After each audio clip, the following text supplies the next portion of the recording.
جب ہم سارا دن کام کر کے رات کو اپنے بستر پر لیٹتے ہیں تو فوراً نیند آ جاتی ہے، یا پھر لیٹ کر اپنے موبائل فونز میں سوشل میڈیا کا بے مقصد استعمال کرتے ہیں، جس سے ہماری نیند میں خلل پیدا ہوتی ہے اور ہم وہ رات بے چینی میں گزارتے ہیں۔ ہم مسلمانوں کے لیے یہ ضروری ہے کہ سوتے وقت اللہ کا نام پڑھ کر سوئیں، اور جب ہم قرآن پاک کی سب سے طاقتور آیت یعنی آیت الکرسی پڑھ کر سوتے ہیں تو اللہ ہماری حفاظت کے لیے ایک فرشتہ بھیجتا ہے جو برے خوابوں اور تمام برائیوں سے پوری رات ہماری حفاظت کرتا ہے، اور ہم پوری رات اللہ کی حفاظت میں سکون کی نیند سوتے ہیں۔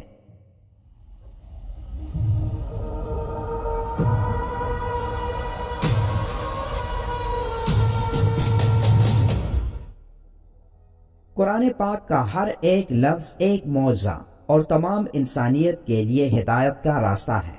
لیکن قرآن میں کچھ آیات ایسی بھی ہیں جو اپنے اندر موجود خصوصیات کی وجہ سے ایک اہم مقام رکھتی ہیں، اور قرآن میں آیت الکرسی کو وہ مقام حاصل ہے جس میں اللہ کی حاکمیت اعلیٰ کا بہترین خلاصہ موجود ہے، اور جس کی بنا پر یہ آیت قرآن کی سب سے بڑی اور سب سے اہم آیت تسلیم کی جاتی ہے۔ حضرت علی رضی اللہ تعالیٰ عنہ نے فرمایا کہ قرآن کی سردار آیت آیت الکرسی ہے۔ جب ہم اس آیت میں موجود مقصد کو تلاش کرتے ہیں تو ہمیں معلوم ہوتا ہے کہ اللہ نے ہم پر کتنی نعمتیں نازل کی ہیں، تو ہمیں اللہ کے سامنے سجدہ کر کے اس کا شکر ادا کرنا چاہیے۔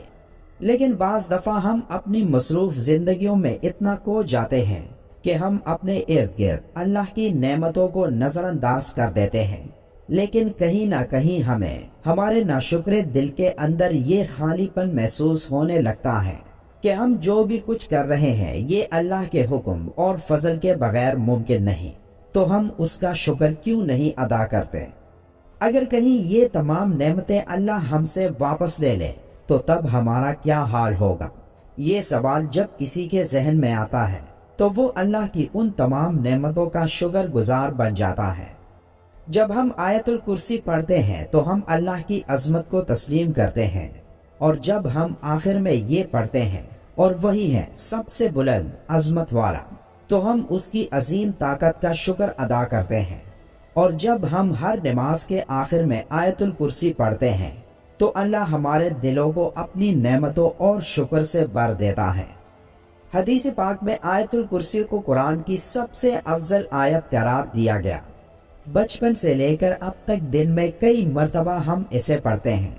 گھر سے نکلتے وقت، گھر داخل ہوتے وقت، سفر میں، کسی بھی مشکل یا مصیبت میں، لیکن اکثر اوقات اس کے معنی سے ناواقف ہوتے ہیں۔ حدیث پاک کے مطابق ہر فرض نماز کے بعد اسے پڑھنے سے جنت میں داخلے کی ضمانت ہے۔ جو شخص اسے صبح پڑھے شام تک اللہ کی حفاظت میں رہتا ہے، اور شام کو پڑھنے والا صبح تک حفاظت الہی میں رہتا ہے۔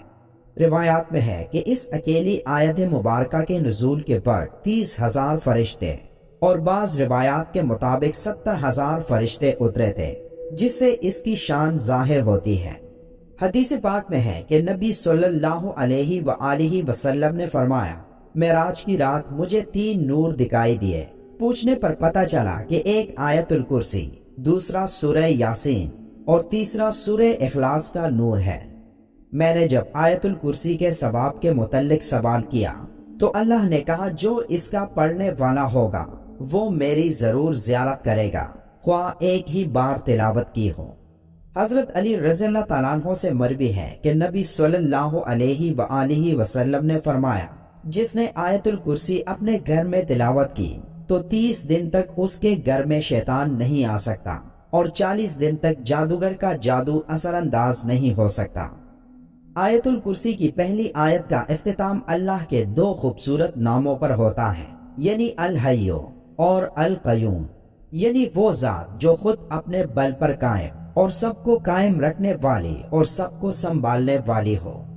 اب حیرت انگیز بات یہ ہے کہ اس پہلی آیت کے پہلے جملے کا اس آیت کے آخری جملے کے ساتھ ایک گہرا تعلق ہے۔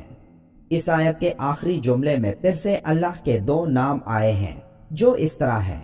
اور وہی ہے سب سے بلند عظمت والا۔ اس آیت کے دوسرے جملے میں اللہ فرماتا ہے، نہ اس کو اونگ آتی ہے اور نہ نیند۔ تمام مخلوقات وقت کے ساتھ سست پڑ جاتے ہیں، آرام مانگتے ہیں، نیند چاہتے ہیں، سوئے بغیر رہ نہیں سکتے، اور نیند موت کی ہی ایک صورت ہے۔ اس لیے اس آیت کے اس حصے میں ذکر ہے کہ وہ ذات پاک، زمان و مکان کا حاکم، طاقت کا سر چشمہ،